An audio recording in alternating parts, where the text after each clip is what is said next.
Here we are once again. Welcome back as always to Continues to Tick. And things might look a little bit different. My voice sounds different. Got a cold and, I typically don't get sick, but, it's bound to happen once again. Overall I feel functional. But another thing that's different is you'll notice that, my channel's different. I decided to finally cut the ties of, trying to expand this channel. I do want to respect the fact that, I started this Continues to Tick as a financial journey, of trying to grow Dividend Portfolio and ultimately trying to reach, financial success in the future, primarily in the forms of a successful dividend portfolio. I often talk about, the end goal, which is the outcome of $1 million dividend portfolio or a multi-million-dollar dividend portfolio. And I want to keep that journey alive. That is ultimately the goal for this channel. And for those that have been here for a while, I do apologize, if I have been soliciting, your YouTube thread with some, videos that you weren't really interested in. So I cut the ties. I opened up 2 separate channels for those. And if you're interested, links are on my channel page. But otherwise, this channel Continues to Tick will be strictly financial related, dividend portfolio journey related, and maybe in the future I'm going to make sure to ask maybe real estate, rental properties related, as an additional pathway. I would vote on it. And if it's ultimately something, the majority of people are also interested in seeing on this channel, I'd add it. But otherwise, this will be just dividends. And I do want to respect that. So expect that moving forward. I just want to make that clear. But here we are once again, friends, with the monthly dividend portfolio update review, this time for March 2023. And just like we always do, I'm going to go over some statistics, just like we do on these monthly reviews. I'm going to go over how much do I fund my portfolio and how often, just because there's new subscribers that join along the journey. And the journey will be long. I'll also go over some of my sector allocations and percentages, along with touching on some of my best and worst performers per sector. I'll also go over my number of current holdings, my portfolio's current dividend yield, what is my current expense ratio, and what are my current short and long-term plans for the portfolio, because surprisingly they do tend to change, or I like to use the word adjust, over time, and sometimes they even do adjust month to month. And I'm going to talk about that, of what I think about the Silicon Valley Bank, that whole debacle, and how that kind of changed some of my short and long-term plans. And maybe it did for yours as well, who knows. And I'll also share with you one of my favorite parts, how much my dividend portfolio currently pays me in dividends, now in the month of March 2023. And in these monthly videos, I'm always going to come up with a topic, and for now they're monthly. Now that I changed this channel back to just strictly dividend investing related, I may end up doing bi-monthly videos, but just know every video I upload from this point on is going to be dividend related. But for the topic of this video, will the Silicon Valley Bank insanity change my dividend investing strategy? Where do I even begin with this? It's pretty crazy. I know a lot of us have seen, the tide turn, the economy turn, but even the people that are literally watching this as their day job didn't even see this bank collapse happen. It's pretty crazy. So as far as for the majority of us, the average individual, just trying to create a dividend portfolio, trying to invest their money, trying to have money saved up in the bank, how is it that we're supposed to respond to something like this? For me personally, as a dividend investor, it does open my eyes. Just imagine the headache of having to worry about your money when your bank collapses. That's insanity. That's terrifying. So it does kind of plant this seed in my head of do I ever actually want to have a $1 million dividend portfolio? Because in order to have one, friends, think about it. It's going to have to be in a bank somewhere. It's going to have to be in this bank, and yes, you're going to be getting dividends. But so when thinking about this, friends, it does kind of plant that seed. Is this something long-term? Do I still want to continue? That's why kind of lately I've been, should I just go more into real estate? Should I stay dividends? Ultimately, if that's something I'm worried about. So I'm going to continue to think about the thought. It's just a thought. It's just a seed planted in my mind, and hopefully a seed planted in yours as well. Just to contemplate the idea, how big do you actually want to have of a dividend portfolio sitting in a bank somewhere? Maybe that's a wealthy person problem, right? But to answer my own question, will it change my investing strategy? I'm just going to put a little bit, but it made me think, and hopefully it makes you guys think. But as we continue onward with the video, here we are as always in the Jesse's cash flow portfolio, currently at $63,153.33. So we're continuing to make some progress, going a little back at times, but here we are regardless. The progress, the journey, it continues, and we're a long ways away from where we first started back on July 20th of the year 2020 with my initial deposit here. So we've come a long way. This is about almost 3 years of dividend investing. At some point I did go heavy. If you've been here, on this journey for a while, you do remember there were moments where I was pushing, $500 every single week or about $2,000 every single month. At the moment though, my strategy has changed, and I'll touch on that as we make our way through the video. And we've been going with that new strategy for a bit now, but progress continues. But as you can see here with the current value of the portfolio, we have an all-time return of 10.88%, which equates to a total gain of $3,710.98. And of this, if we zoom in here, you can see market gain is $643.22, and then all-time earned dividends. It's pretty noticeable now, $3,067.76. So that's pretty neat now, crossing the $3,000 all-time earned dividends mark. That's a noticeable amount. And just to show you here, for the past month, we had a loss of $2,216.24 and a total loss of the portfolio of 3.40%.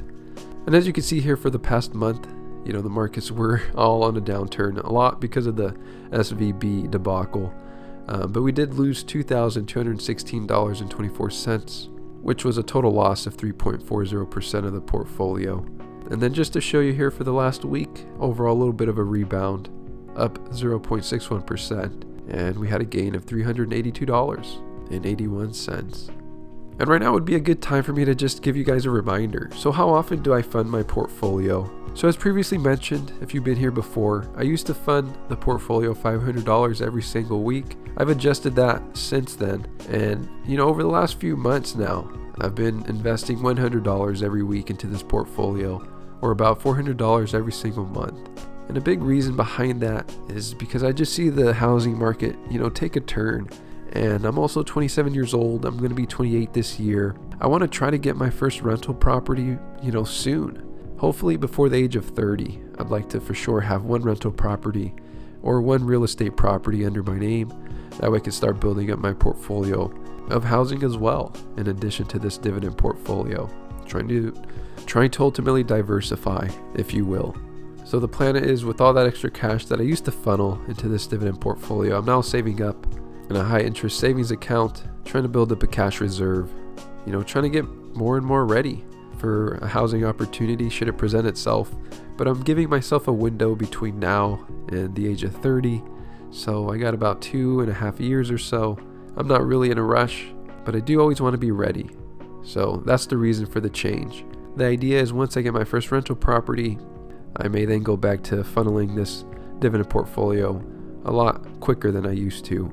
At least that's the idea, because I know I was capable of doing that.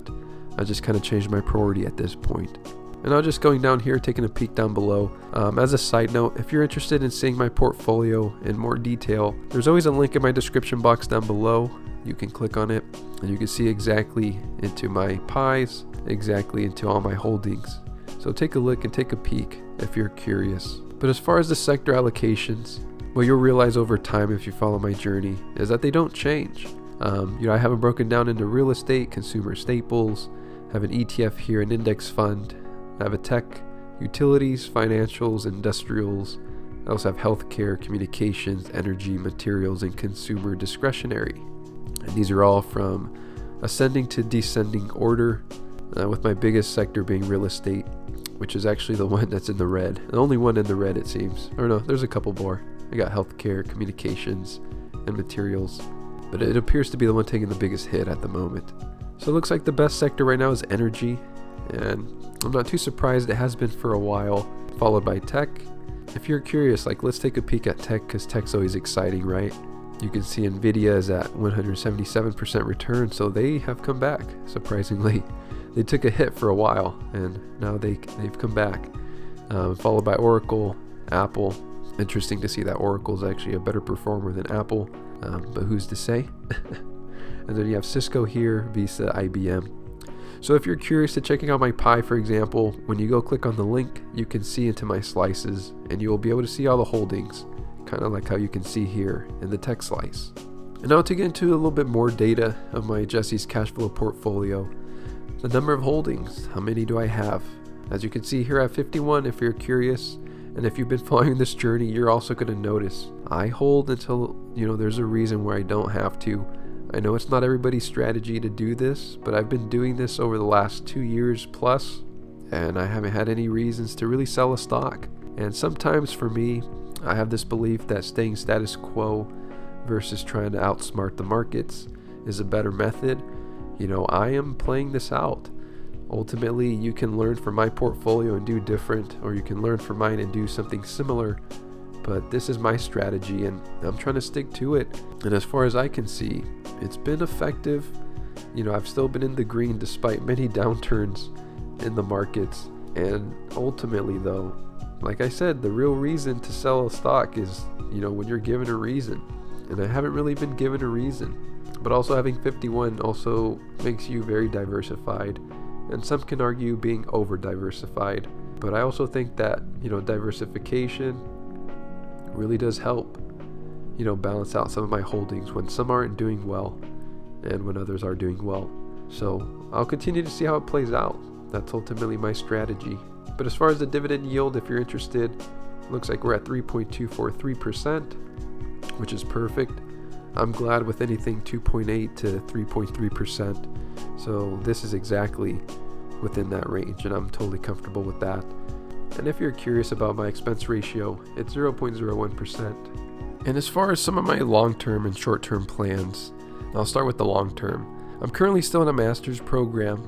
I'm really trying to promote at work, so that will increase my income. Ultimately though, on the long term, I'm trying to get a work from home gig where I'll make more money, be more comfortable, be more flexible. And in order to do that, I had to go back to school, had to get a master's program, and I'm finding out I may need also supervisory experience. So that job may be about 2 years away still, unless I get very lucky and I can nail it now. But regardless, becoming a supervisor at work will also increase my income. But ultimately, if I can get that work from home gig, that will substantially increase my income. But either way, with this increased income, it'll only speed up this process of this dividend portfolio, or ultimately saving up some cash to buy my first rental property. So either way, for the long term, the horizon is to buy my first rental property. And if it makes sense, maybe, incorporate that into this channel if people are interested. I grew up, my parents had rental properties. I know sometimes they're just very annoying to manage. I feel like I'd have enough cash on hand, with my job and my hourly pay rate, that I should be able to use a property manager and still get a good decent return. But ultimately we'll have to see. Maybe on the first one I'll bite the bullet and do it myself. But anyone who knows real estate knows rental properties. They're good and they're easy until they're not. And when they're not, they can be very, very annoying. So in the long term, it's real estate, rental properties, building up a significant dividend portfolio. And as far as the short term, I guess the short term is, trying to finish my master's program, trying to get this supervisory position ultimately, increase my income here on the short term, and see kind of where that goes, see where it leads, financially into this portfolio, see where it leads financially into how quickly I could save up cash for that first rental property. If it happens sooner, that's even better. But now the part that everybody's waiting for. So here we are currently in the Div Tracker app. As you can see, it's pretty similar, $63,153.32 versus the 33 cents on M1 Finance. And this is pretty much the app that I use to track my dividend payouts and ultimately see how much I'm getting paid in dividends. But when I go to overview, you can see my annual dividend income, my total earned dividends getting paid annually for this dividend portfolio is $2,005.09. So there's a couple videos ago where I did make the hitting the $2,000 of dividends a year mark, and we're still there. And if we break it down monthly, it's $167.09. Break it down daily, $5.49. And then here we are with the dividend yield of 3.21%. So it's actually quite similar to M1 Finance today. Sometimes it does, fluctuate, and it does show a pretty significant, or I guess minor discrepancy. It's not too significant. It's just a couple 0.0 or point something percentage points, but it's pretty close today, so not too bad. But 3.2 is exactly, within my range that I'm fully comfortable with, so no ounce of worry. And then if we look down here below, it's just a little fun thing to do. Annual dividend income goal I currently have set at $2,500, and I'm 80% reached. And it says if I invest $15,375 at my portfolio's yield, I would reach this goal. So I'm still quite a ways away, especially at my current investing pace, but we can see if things will change. We'll see if things change. One of the best things you can always do for yourself, friends, is just increase your income. Find ways to do it. It will make life so much better, life so much easier. And the hack to it all, friends, is if you can increase your income but not have to work more. Isn't that crazy? So if you work about the same, right, same hours, just increase your pay rate per hour. That's what it is. That's what it is. But thank you guys for watching, friends. I hope that this channel presents with more clarity than it did once before, and just hang in there with me. We've been here for a while. I've been in this journey for a while, and I do want to consider this to be a dividend channel. And in the future, if it does make sense, incorporate some rental properties, real estate, everything on this channel will be financial related, and specifically primarily dividends. And as always, friends, thank you guys for watching. I'll see you on the next one. Take care.